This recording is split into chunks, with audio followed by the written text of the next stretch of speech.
Hey guys, welcome back to my channel, or welcome if you are new.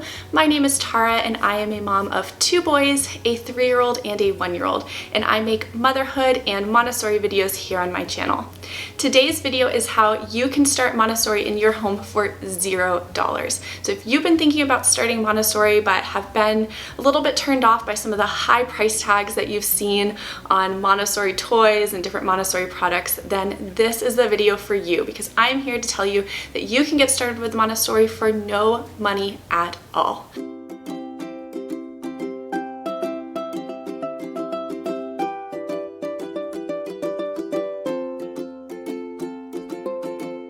Montessori education and Montessori in the home has become increasingly popular. If you just search Instagram for Montessori, you will find a wealth of information and inspiration from accounts across the world. I believe that we've seen this increase in interest in Montessori because people have noticed the different implications that traditional schools have, and they're seeking a different way to improve how their children learn and develop. So while there's so much that we can really unpack with Montessori education, today I'm going to focus on how you can get started with Montessori in your home for free. But I want to share with you how Montessori is so much more than the stuff. And in fact, I would argue that it isn't about the stuff at all. So in this video, I'm just going to go over how you can get started with Montessori and not spend a single penny. Okay, so step 1, I would say, is to take some time to research and understand Maria Montessori and the Montessori method.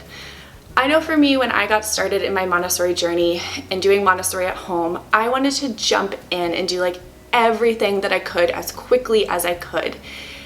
And I sort of fell into, have you ever heard of the Dunning-Kruger effect? It's basically where you start to learn about something and you know just like a little bit, but you really have not a whole lot of experience with it, but you kind of overestimate your knowledge, usually because you've read really so little about the subject. But after you learn more, you begin to realize that you actually don't know that much. You know very little, and your confidence goes down a little bit. But as you start to learn more, your confidence on the subject goes up again. So I've been on this curve for probably about the past year, and I can say now, as I'm starting to creep back up and learning more and more, I have a more realistic understanding of what I know and what I don't know. So to avoid becoming part of the Dunning-Kruger effect and ending up on what they call Mount Stupid, I would highly recommend starting with reading and learning all you can about Maria Montessori and the Montessori method. So some free ways to learn about Montessori are to check out books at the library. You can check out books on Maria Montessori or just check out books on the Montessori method in general. I'm going to have all my favorite books linked down below. And another way is there are some free courses that I found online that are really great and can teach you a lot about Montessori, and I highly recommend taking the course from MCI called What is Montessori? This course is really going to help you to understand both who Maria Montessori is and give you a better understanding of the Montessori method. Another free resource to learn about Montessori are podcasts. So I'm going to link all of my favorite Montessori podcasts below. And then there's also articles and blogs and of course YouTube videos. I'm a little bit biased because I do have a YouTube channel where I make Montessori videos, so I'm going to link my Montessori at Home series below. But I would also recommend you checking out Ashley from the Hapa family. She has a series on her channel all about Montessori and doing Montessori in your home. I would highly recommend checking out her videos, and I will link her channel down below. All those things I listed are absolutely free ways to start learning about Maria Montessori and the Montessori method. And like I said, I will have all of the resources for each of these linked below. Okay, so now that you've done that research and you have a better understanding of Maria Montessori and the Montessori method, I think you'll be able to make the decision if this is something that you want to implement in your home. So before we get into different toys and activities, you are going to want to start by building Montessori in your home. Montessori is so much more than just the toys. It really is an education for life. So this will be things like respecting your child, following their interest, slowing down and letting them explore, and involving them in everyday tasks. Really, none of those things require any money at all. So if you're wondering how to get started with this, I would say to start by first setting up your home so that your kids can help themselves. I have a video on my channel called How We Montessori at Home, so I would suggest watching that video if you want to see what things look like in our home. I'll make sure to link that video down below. But yeah, but really what this involves is taking a look at your home from a child's perspective, maybe getting down on child height, seeing how they interact with your home currently. Is there anything that you can change? Is there anything that you can do to make things more accessible to them to help give your child some independence?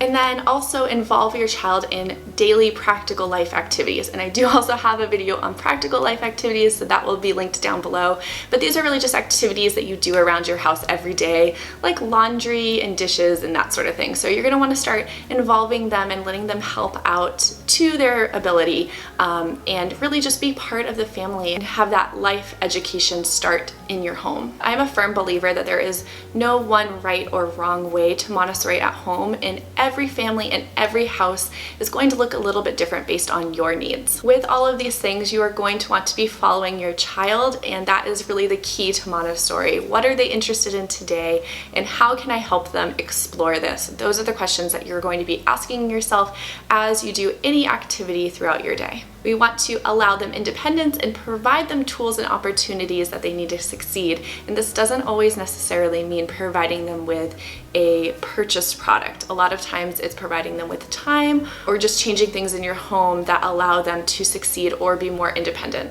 The next thing is going to be treating your child with respect. So in Montessori, you will see that it aligns very much with the positive parenting or peaceful parenting approach. So I'm going to not touch on this very much, but I will list a bunch of resources below on respectful and positive parenting in case you're new to this, but this definitely aligns with Montessori. Okay, my next free thing is going to be get outside. And you're probably already doing this, but exploring nature is really the easiest and free thing you can do that aligns with the way we practice Montessori. We're exploring and observing your child and how they interact with nature.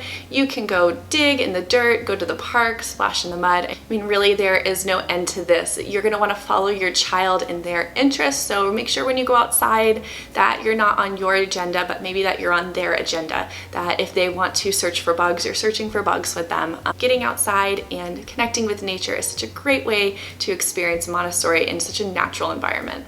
And then next we have singing and dancing and music. So I mean, you can do this at home with whatever you have. You can make a musical instrument, you can play music on the radio. Just engaging in that musical side of things is also another great way and a free way to practice Montessori in your home. Okay, so now we're going to move on to the toys and the Montessori materials. So once you have a good grasp on the method and your family has a good routine, then you can start to add Montessori materials and decide if this is like a financial investment that you want to make, or you can get creative. There are so many Montessori DIYs.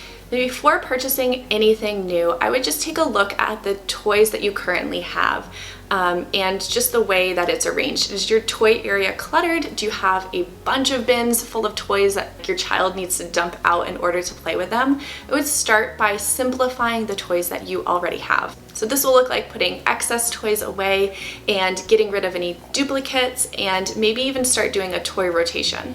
So there is no right or wrong amount of toys to have out. I think this will differ per child and per age. We have 2 IKEA cube shelves with a total of I think 16 shelves. So this is where we keep all of our toys and activities that we have out for my 2 boys.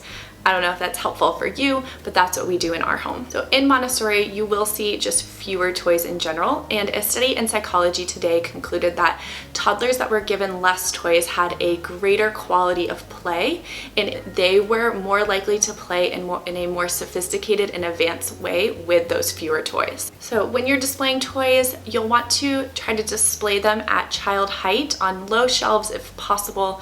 I don't think that there's any need to buy anything new. We have some low shelves in our living room that I used to display some of our homeschool work. So I didn't buy anything new. I just used the shelves that we already have to display this, to display some of our work there. But if you don't have any shelves in your home that would work for this, you always can just place the toys on the floor and display them like that, and that works really great for younger children and babies anyway. So you don't even have to have a shelf, you can use the floor and display toys that way. So look around your house and see if you have any small containers that you can use to separate toys. That sort of helps with just the presentation of them, but also try to choose toys that require your child to interact with them.